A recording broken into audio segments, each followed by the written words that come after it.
Welcome to another live stream from Copenhagen.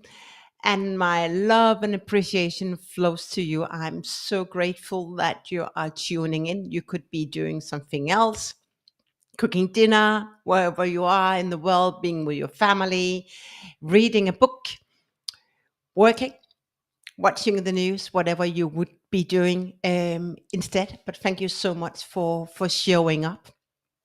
I just want to give you that love. It's so important for me to share. And I just want to say also thank you so much for all the comments and love and inspiration I got when I released during the day today when I released my newsletter, Elevated Leadership Mindset. It's overwhelming. It's blown my mind out how many people come back.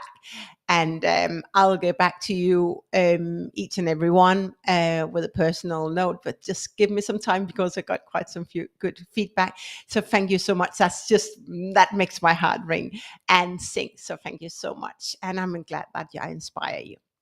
All right. So with that, I decided to tune in and do my Sunday live a little bit different because I want to set you up for success. That's why I do this. I'm here to serve. And one of the ways I can do it, and I decided to do today, is to share one of my biggest insight of this week. And I hope that inspires you. Whatever inspires you, let me know. Um, Take what makes most sense for you, what resonates most with you, and then apply it and try and apply it next week, right? For those of you who don't know me, welcome again. My name is Camilla. I'm Camilla, a founder, CEO, leadership of Calvert Coaching, leadership coach, and also divorce coach. But we actually Calvert Coaching. It's a global company coaching practice where we help leaders like you um, get more success, become more successful without working harder. That is so important to underline. All right. So, and as always, if you have any questions, and some of that you do share online, or let me know, or just some of you do, and I love that. Just chip in and say hello. All right. With that ado, let's get started. One of my biggest insights, and that was emphasized today by my daughter, is people belittling other people. And that you do when you are not aware of your mindset, on your thoughts, and how you show up. And there are so many leaders who do that. There are so many colleagues who do that. I've been in that same boat myself. And it's not that I'm mastering everything, even though I'm an excellent coach. I'm also maybe sometimes fall, not maybe, but I sometimes just dip in. But I'm so good at in the millisecond to read myself and change my energy. And that's what elevated leadership mindset is all about, to elevate and to control your mind. All right. So that's all about controlling, and tuning back in is belittling. I have experienced that in my practice as an external consultant, and I think throughout my career, that leaders either belittle you, or make you small, make you feel unworthy, either consciously or subconsciously. I believe the best in people, and I believe that most people do that subconsciously without knowing they do it, right? They maybe want control. Maybe a control is a different topic, but I think most people do that without really knowing how they're showing up. Maybe because they feel a threat, experience a threat, something they cannot maneuver, how to get it right. And then maybe they start, the only way they can get control is by belittling other people. But that is wrong. And the reason why I share it, that this week I had various conversations with leaders, and They wanted to show up like, okay, I know this game, just do X, Y, and Z. And the thing is that they belittle me. I didn't take it close to heart because now I got all the mental tools, but they also belittle my daughter and my body reacting now. And I read it in the moment. And I want to share this because there are so many people and there's so many leaders who don't know that you're belittling your staff, that you're belittling your your line managers or your peers. The thing is that when you belittle people, what do you think you get? Do you get the great results? Do you create trust? Or do you actually create a uncomfortable and unhealthy environment? I don't I don't want to I think we actually agree on what you get. But here's what I want you and I invite you to practice.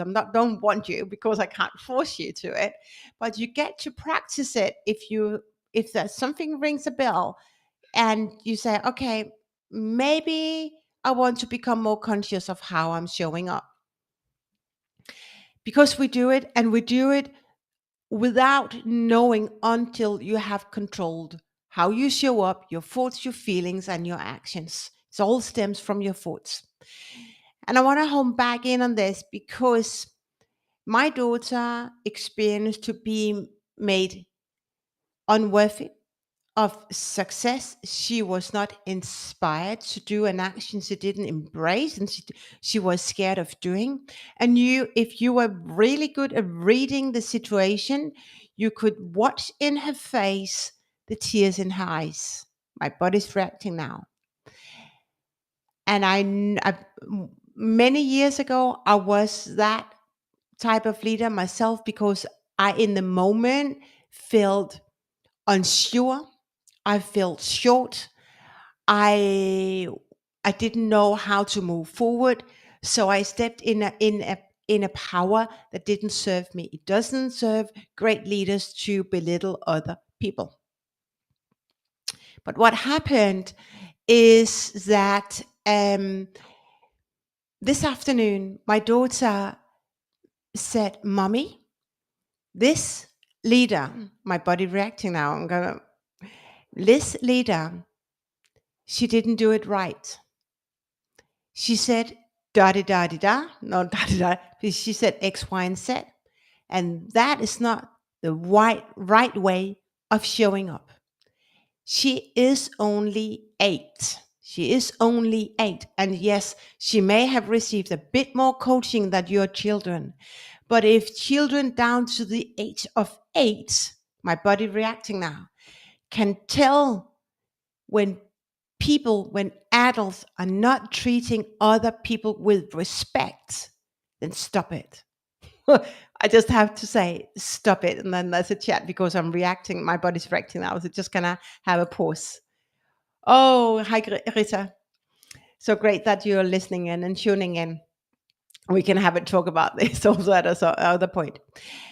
So, but I want to share that there are so many leaders who do this without knowing. But if you want to rise to the occasion, if you want to become more successful, you get the opportunity to control and level up your self-conscious awareness of how you show up, your thoughts, your feelings, and your actions. And if it's something, because this leader, she was under pressure. If I'm under pressure now, I said, now I'm being pressured, now I'm being triggered, and I share it in the open so people know that, right? But this woman, this person, she didn't have the tools, and I could read she was really under pressure. But one thing you should stop doing, and you stop practicing instead, you should stop belittling other people. And what you want to do instead is to start training what triggers you, your trigger points, and the more you create, the more you enhance your awareness of your trigger points, the better you are, or quicker you are, the faster you are at listening of or capturing your thoughts, and then your feelings, and then your actions. The actions is whatever you do, verbal, non-verbal, the cues that you broadcast, right? That I'm so encourage you to, if this speaks to you, to grab this one exercise and start thinking about, maybe taking your notepad tonight, thinking about what are your trigger points. Look at your agenda, look at your calendar for the next week. What difficult meetings are coming up this week? What difficult conversations are you going to have? What likely trigger points are going to be showing up? And how do you want to show up instead? I really, with my love, encourage you to take on this assignment if you want to become one of those tomorrow's leaders, because tomorrow leaders are great leaders. They have amazing emotional intelligence. They build relationships. They listen with the intention to understand, and they ask curious question. Boom, cannot be argued. And I just really want to and so, first of all, welcome again for those who are tuning in. We're talking about stop belittling other people. Great leaders don't belittle other people, they actually inspire other people to do the next step and embrace the unknown, embrace the fear, and get another perspective on maybe on fear, rather than making other people feel unworthy of success, and really just unworthy. Nobody wants to feel unworthy. That's what great leaders do not do. They inspire. And I just want to end this session today because I wanted really to give you something. And I went out, say, June. I was researching a bit, as I always do before I go live, on the keyword I'm talking about on in my topic like today. And I found a quote I want to share with you. It's Mark Twain. It says, "Keep away from people who try to belittle your ambitions. Small people always do that, but the really great make you feel that you too can become great." My body reacting now. And that's exactly one of the differences between a good and a great leader. They inspire you, right? They inspire you.